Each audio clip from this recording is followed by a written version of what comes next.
Hello and welcome to the Road to Worlds podcast. I'm your host, Scraw VGC. Join me as we talk to 5 of the most qualified people for the Pokemon Worlds Championship, so you know who to keep your eye out on in Anaheim, California this August. Joining me this week is Justin Tang. Justin, thanks for coming, and how you doing tonight? I'm doing good. A very good, man. How are you doing?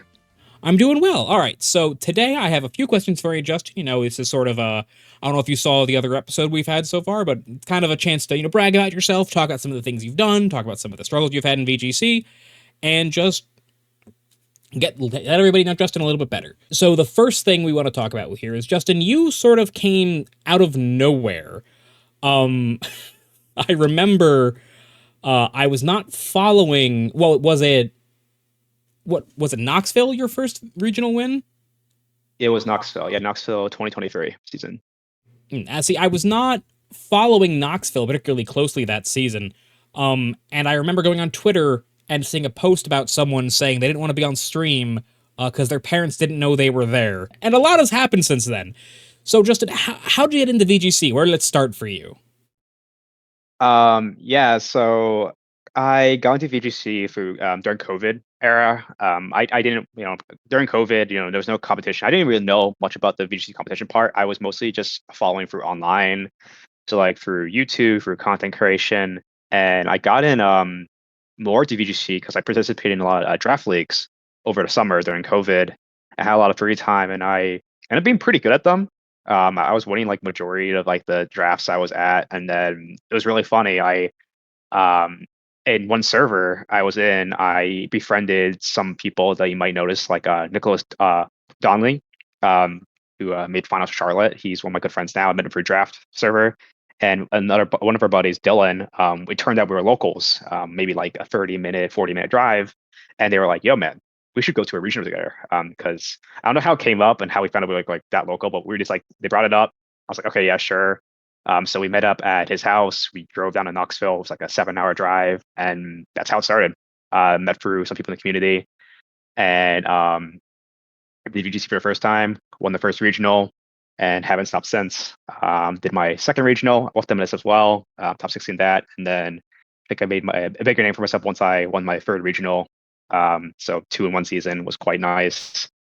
And then yeah, been trying to keep it up. It's been kind of hard to kind of top that 1 feet, but hoping to better than that sometime soon. Now, most people, when they go to their first regional, they say something like, I want to win one match, or I want to win as many as I lose. My first regional, I told everybody that I lost one more game than I won, which actually meant I went 3-5, because I think I lost all my matches in 3 and one or two of them in 2, so the math technically worked out that I could spin it. And it feels like for a lot of folks, when something comes to them quickly, they sort of give up on it. That's not what happened for you. You did what you went to a regional, and you did not as well as you could do, but as well as somebody could, as well as it was possible to do. You there was nothing left to win, and that's why you stopped.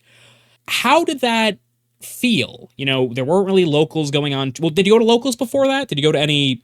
Have you gone to any championship point running events before that first regional?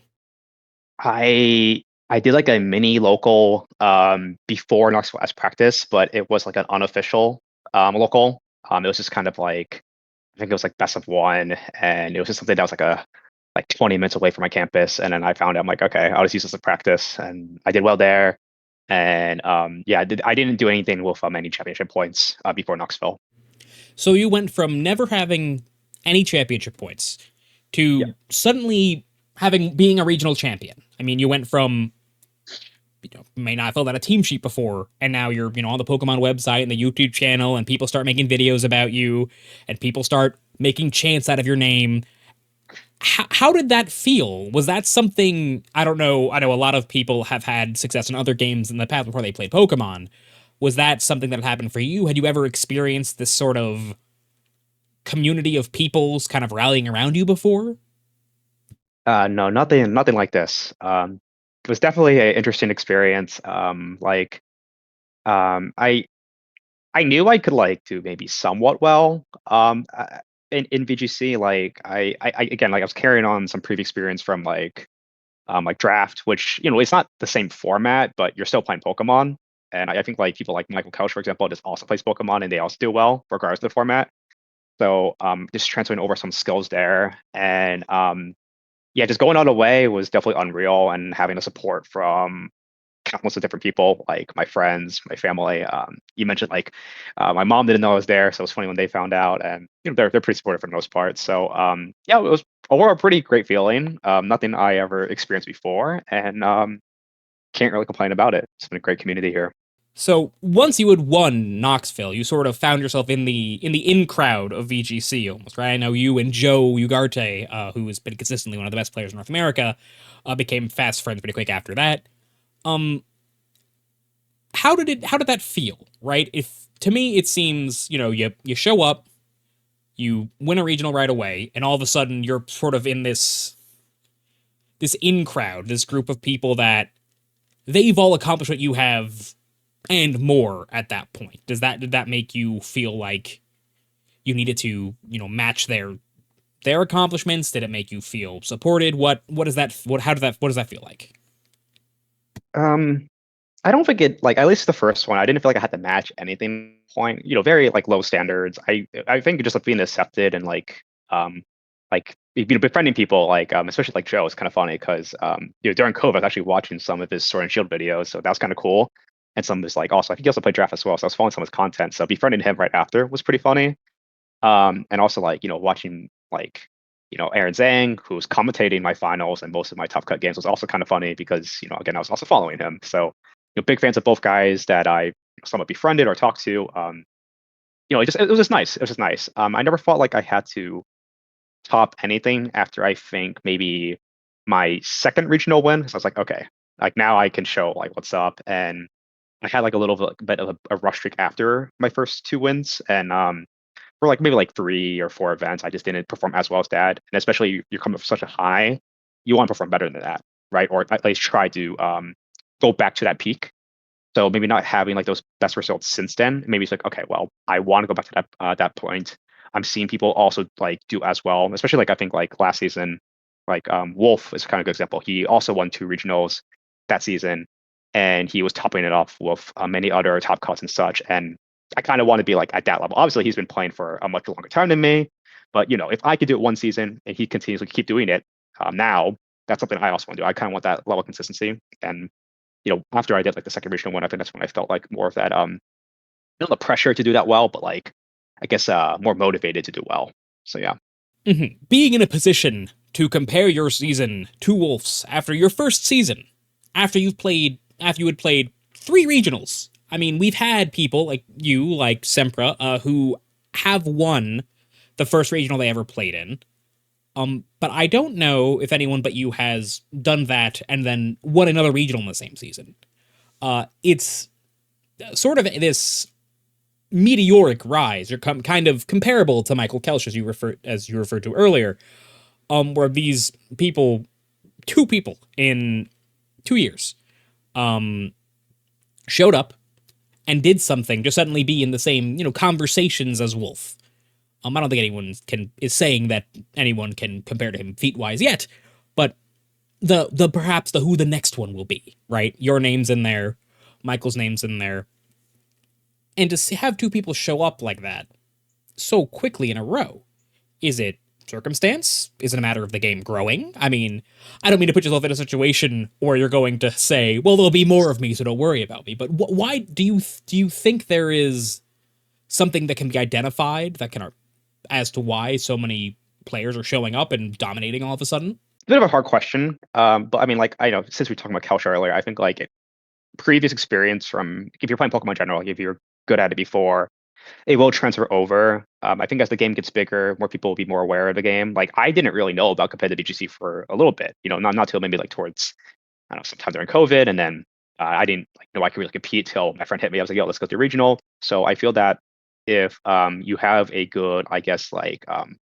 group of people and good resources, they can like maybe make you go out, and there can be other good players who can also win a regional, like Sempra or I think Nicholas Morales won Baltimore. I don't think it was like his first event ever, but he's also like come from a draft background, and it was one of his like I think his first event he took seriously. He won. So like I think that there will be more cases like me, like Michael, like some prep. Like the game is ever so growing, and I think anyone can come in and really shine if you just compete. Now, I'm gonna throw another hard question at you, Justin. Um, Anyone who knows me will roll their eyes. But there was a game. The only game I was ever very good at was called Guild Ball. I was ranked number 3 in the world at a point, but it was a small community. There was like maybe 10,000 total people that had ever played it, registered that had ever played in any tournament.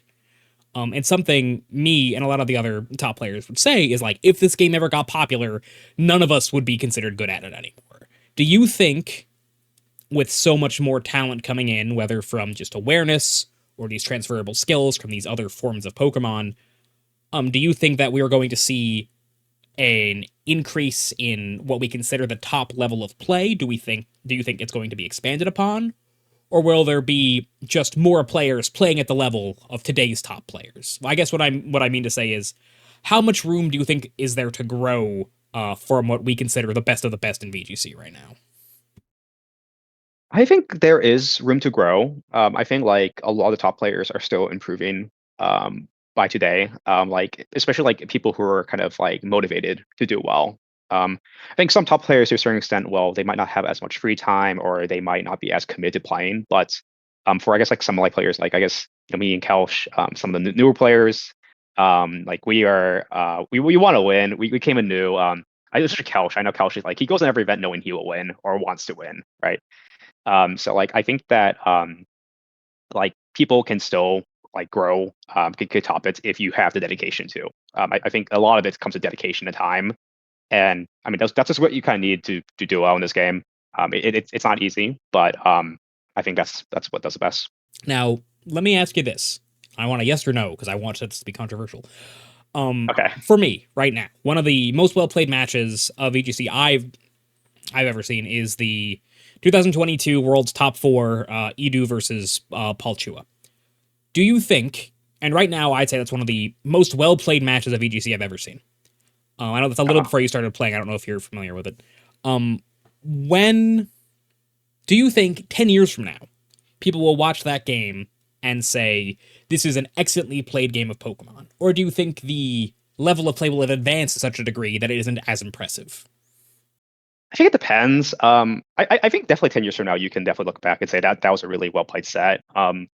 I haven't watched all of VGC history, but like, I even now, like I have friends that talk about like old sets, like, wow, this was a really, really nice set. Like people talking about Emilio's play. I know a lot of friends like that. They're like, oh wow, he played so well here, like, I don't know, like 4 or 5 years ago. I can still picture that maybe 10 years ago from now. 10's like a big number, but I definitely see that. Because I mean, there definitely will be plays where people say, wow, that's really, really good in these next like 10 years. But I think going back in history is never a bad thing. I think there will definitely be memorable moments 10 years from now. Okay. Now, we're gonna shift focus a little bit here. We've talked a lot about your successes, right? You've won 3 regional championships in 3 seasons. You won two. You had there was a point in your life where you had a 67% regional win rate, because you won your first and your third. Um, there was a point where I think it was a top 16, something like that. Your second regional, right? Yeah, this top 16. Yeah. There was a point where you could say a top 16 was your worst regional ever. Yep. Not a lot of people can say that. And then there was sort of a whole season between those 2 wins and your next win. Now, obviously, whenever somebody succeeds at something, it makes it feel a little harder to. I don't want to use the word fail because you're still top 80 regionals and stuff, but not reach the same level. Tell me how you dealt with that. Did that make it hard for you? Was there any point where you felt like you had sort of used up what you had when it comes to VGC? Talk to me a little bit about that. Yeah. Definitely was something I struggled for a bit after. Well, so I won Knoxville, I top 16 Charlotte, and I won Fort Wayne, and then I top 8 Milwaukee. 4 pretty good events in a row. And then after that, I had a kind of a rough patch. It was I had Fresno, the NIC, and then Worlds. 3 events straight. I didn't really perform that well. I had a 5-3, 5-3, and a 2-3 at Worlds. So after a grand start, people were kind of hyping me up for Worlds, and they completely bombed, and that didn't feel amazing. And then I felt like I wouldn't say like really unmotivated. I just felt like really upset because I knew I was better than that. And I think maybe it was the pressure, maybe it was the tilt in some cases, maybe it was the team I was using. It just it just wasn't really feeling right.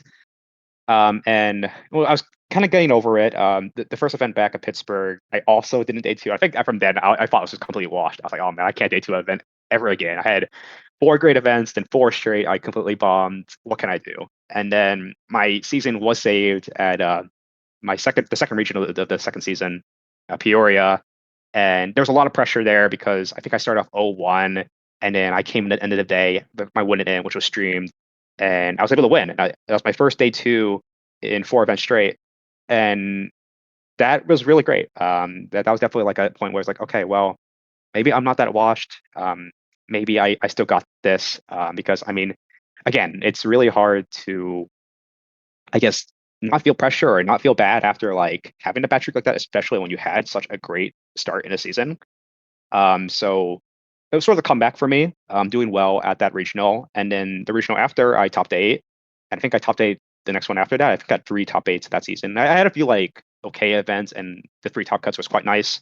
And then I had my first IC day two as well for my second season, and I also got my the World's Travel Award. So the second season I didn't win anything, but it showed that I was still a world's player. I still like I had a chance to win. I just wasn't able to, and kind of humbled me in some ways because it's like obviously you can't win everything, right? I would love to win everything, but it's well so much variance and so much factors in this game. It's just not possible.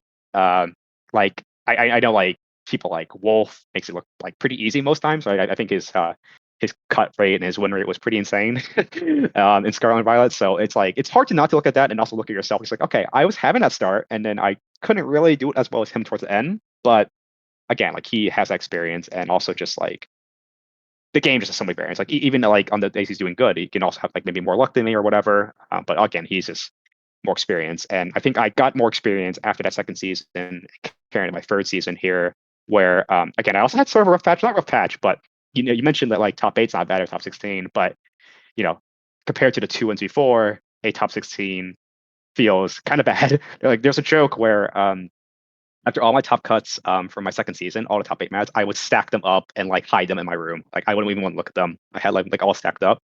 And now for the new season, the eighth special cut, there's no top eight cut automatically. So top 16 meant I also got like nothing. So I got I think like three top 16s before my next win, and it was kind of funny. Like this, it was a little bit worse than last time, but I still kept playing because I love the game, and you know, it's just kind of you just gotta keep playing to it happen. You can get that high again, and after three top 16s of this season, I won San Antonio, and yeah, that felt quite nice. It just kind of showed that you just gotta keep trying, not giving up because I want to say like I almost did, like I was losing faith, but I just kept playing and I kept practicing. As long as I knew I was putting the effort into it and my effort paid off, I would feel good about my results, and that's something I am grateful I learned after all the failure. Great. Now I wanted to ask you specifically, actually, about your opponent in San Antonio this year. You and Sheilang Tang with the completely coincidental same last name have become somewhat of a dynamic duo in VGC recently. People ask, oh, do you know what the Tangs are bringing to this event? So, can you talk a little bit about like how you're younger, you're in school or school. I'm not actually sure if you're in college right now or not. And Shiling's a little older as a career. Um, so tell me a little bit how the two of you sort of came together and how that relationship either helped with your VTC career, how it might have changed your trajectory, changed your perspective. Talk to me a little bit about that. Yeah, so I didn't really know Sheiling for a bit. The first season, I mean, it was funny. We both won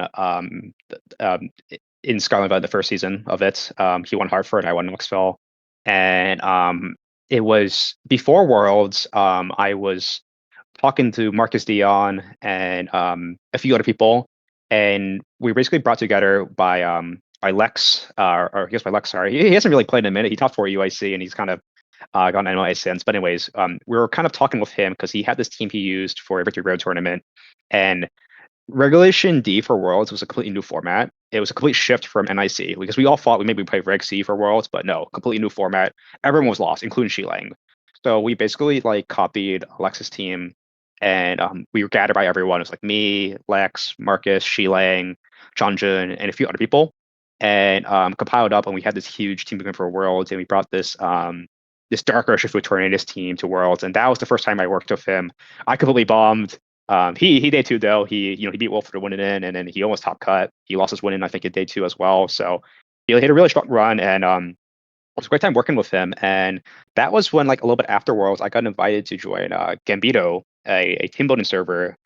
You have like other notable names like Shoppa Cross and Carson Confer, etc. Right? Probably like one of the biggest team building groups for NA. And I was invited there after Worlds, and I didn't participate in their group project for Pittsburgh because I decided to run a variant of my Milwaukee team because it felt pretty good for that format. I didn't do well with it, but after that, I was more involved in the team group after that regional because I was like, okay, I'm gonna share some ideas I had, and I shared a team I was kind of using, which I used at a Beast Coast event, and I also showed a Sheilang that we would use for Peoria together, and that was our first time really working together. And our first time working together, like I guess for like a regional, not just a worlds. We called it like the Tang's fourth regional win because the guy ran free, and he actually almost won that one as well. So he top four that, and then ever since then we worked for basically every event straight. I think there was one event that season where we didn't work together because I didn't really like his Charlotte team, but besides that, I did every event I was with him. I just took his team. We worked on it together, and it's been like that for basically the last 2 years, just working with him and building upon his ideas because I'm not the best team builder. I can give ideas, but he usually comes up with a concept and I will chime in a little bit and we'll refine it together for a little bit, but he does all like the kind of the theory crafting. And it's been great working with him. I think that a lot of my top cuts I got my second season was thanks to him. I use again majority of his teams, and of course for this season I won with the San Antonio team that he made. It was only just NIC where we didn't work together because he was really busy, and that was the first time I didn't really work with him, and I did well without him, which is funny because I think for a while like people were saying, okay, man, what are you without Sheilang? And I think that's kind of a joke, but also like it's actually a fair concern as well because it's like Sheilang's not going to Worlds this year, so it's like the Tang gang. What is the Tang gang without another Tang? Because I'm relying a lot on him a lot of times for building. But after NIC, it kind of showed that I could still do it without him. I did it without him a little bit my first year. It just like working with him was a great thing. Like if you have a team building group, it can definitely help you excel a bit. But obviously, I'm not completely dependent on him. But it was, it is nice to still work with someone. Absolutely, and I can definitely see how recognizing another player's strength can, when looked at in a negative light, highlight your own what you perceive as your own weakness and create issues for you. To a much lesser extent, I've worked a little bit with Santino Tarcunio, the Players' Cup Invitational Champion from Sword and Shield, and there was a while where every single time I had ever done well in an event, it was because I had either taken a team from him or like begged him to help me optimize a team. So I absolutely get that sort of where am I without this other person mentality, how that can come up when you work with them a lot. So now so you've done exceptionally well at regionals, right? Nobody can say that you aren't in the running to win basically any regional you enter.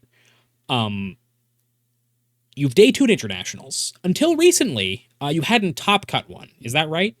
Right? I think this was your first one. This season, I talked about LIC as well. But Oh, I you did. didn't talk Okay. about an international besides this year. Like my first season, I bombed NIC. My second season, I day two in NIC, but I completely bombed day two. I went 8-1.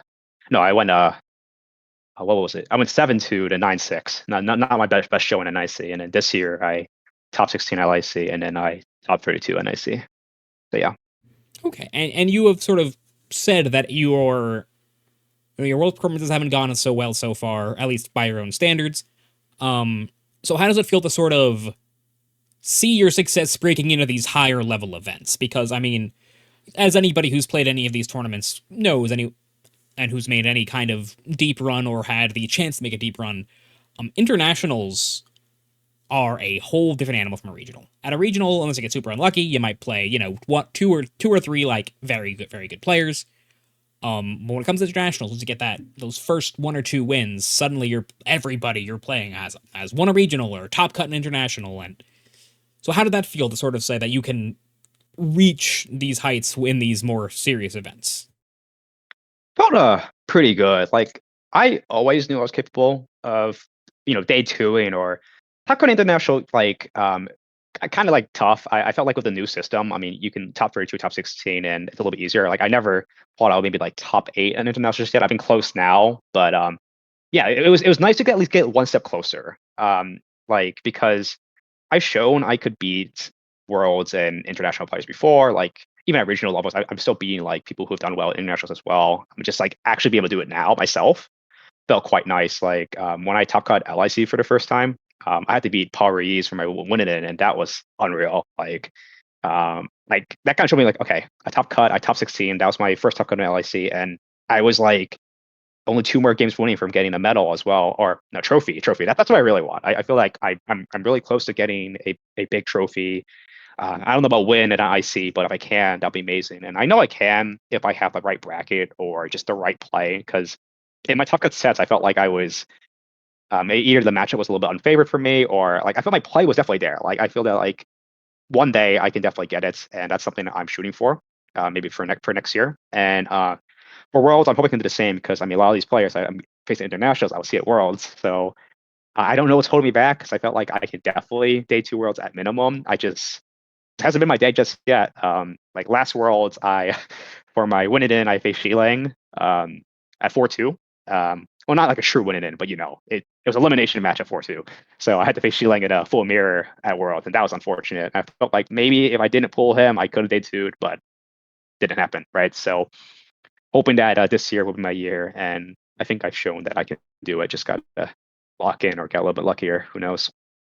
As you've said a few times now, there is like a lot of variance in VGC. No matter how good you are at the game, there's going to be a time where things go wrong. And obviously the world's once a year, so there's sometimes can be a long time waiting for your day. Tell me how it felt going to your first world championships, because for me, for example, right, I snuck into my first worlds. I had no expectations. Where you had won two regionals, you had exploded onto the scene, and people are whispering, oh, maybe Justin's gonna have a deep run at worlds. So how did that affect your perception of worlds? How was it different from the tournaments you'd played up until then? And what'd you take away from it? How did it inform your next world championships and now your third one coming up in just about a month? Yeah. I think my approach for Worlds, my mindset for Worlds was not the best. I think coming off maybe not the best performances at the last regional and IC I was at before Worlds was not great. And also the format shift was really hard. I think like for my first Worlds, the format shift and the unfamiliar with Worlds and how it is definitely kind of like I would say messed with my head, but definitely just messed up with just how the prep was in general as well. Prep was kind of messy. Like the team we had was fine, but looking back at it, is by no means a a winning team. We had a group of six, only two people day two, and Sheeling was the only one closest to top cutting, but fell just short. Right, I felt like if it was like if we had a more refined team or prep was better, I think maybe I could have gone further. Or my play was also not there. I remember like playing at Worlds. I think that was the worst like play of Mons I had in a long, long time. 2-3 is my worst ever finish ever. Usually I can make it to a win it in scenario, but I just completely bombed. And I think it definitely showed that I had a lot of room to improve as a player, or maybe having better calls or team choices. Because the team I also had, like I said, it was not a bad team, but it was completely different. I was running Tornadus hyper offense when the whole season I've been playing Among Us Balance. Quite the shift, but I was like, okay, I think I can do it. And it was going okay in practice, but it just wasn't enough. Um, so first worlds didn't go my way, and I I really underperformed, and I was pretty disappointed to say the least. I mean, I have a lot of high standards in this game, and I didn't beat them, but I was in Japan, so that was cool. I still spent a lot of time like hanging out with people, and Worlds overall was a great like I guess like a from a spectator point of view because I was a competent like I didn't make day two, so I was mostly kind of just chilling. So, like, it was nice in that point of view, but obviously I wanted to keep playing, and that was something that was kind of pulled me back, and it was like the question was, would I ever day two worlds? And I wasn't able to do it just yet. So yeah, disappointing, but I learned a lot from it as a player and what I can do in the future. And I think I have some ideas on what I can do now. So when you say, you mentioned in there that you didn't realize how different Worlds is.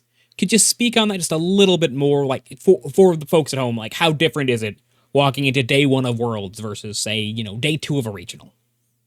Yeah, so I think the caliber of players is definitely higher. Like if you got internationals were stacked, I had to face like some like top Asian players right away. Like I faced the Thailand, I think, national champion my first round from this year. I faced Naoto, the world champion, former world champion, my round two, and then I faced Stefan Mott my round three. Like back to back, I'm facing champions all around. Usually at international level, I mean, you might face one at round one, but I think three in a row is usually quite rare. And the level of play is definitely like there. Like you're facing these top guys. You gotta know how to go against. Like, and that's not really an issue for me, but I think coming in with just a lack of experience at Worlds, like my prep wasn't as great, and I was coming with a team I was familiar with, but I wasn't like it just wasn't it for me. And I think that really showed for my first Worlds, and my play wasn't there, and everything was just wrong. So I think like if you're going in a competition that is such a high level, you have to be locked in, and my mind was just not there. So I think that's like the main difference. It's quite big. Okay. All right, Justin. So I think we are just about gonna wrap up here. So I got one more question for you, and then we're gonna get some shout outs done. So as Yep. you are right now, Justin, I mean maybe not right now, maybe you're tired, maybe you got up early. Do you think you can top eight the Pokemon World Championships in Anaheim next month? I'm not gonna lie, it's not looking good. This regulation is really hard, man. It's a miracle I even top cut NIC, but like maybe that's a strat. Maybe I'm saying that if I'm gonna bomb NIC, if I say I'm gonna bomb Worlds, maybe I'll top cut Worlds this time. Maybe that'll be a top 32, top 16, top eight. Um, we'll see. I think that if I can lock in, I can feel like I could definitely top eight, but at the current moment, I don't feel like I could, just to be completely honest. But we'll see. Well, you never know. You're all too humble. I try to get you to brag about yourself. I try to get Zach to do it. None of you want to do it. And now, the last thing I have for you here, Justin, is where can people find you? Shout outs, things you want to plug. Just tell people things. Tell people things you want them to know. Yeah, yeah. So I guess like plugs. I mean, I'm unironic panda on X or Twitter. Um, Twitch is basically the same thing, and YouTube, Ironic Panda, VGC, or something like that. I think it's unironic. I don't remember which one it is. It's one of them. Or you can just look up Justin Tang, probably find out as one as well. For shout outs, I guess shout out to my friends and family. They've been pretty nice and supportive. Made a lot of, especially new friends for VGC. It's a great time. So yeah. All right, great. All right, Justin, thank you very much for coming on. And hopefully we'll see you holding that trophy you want so badly soon. All right, everyone watching, Hoping. thanks for watching. Bye.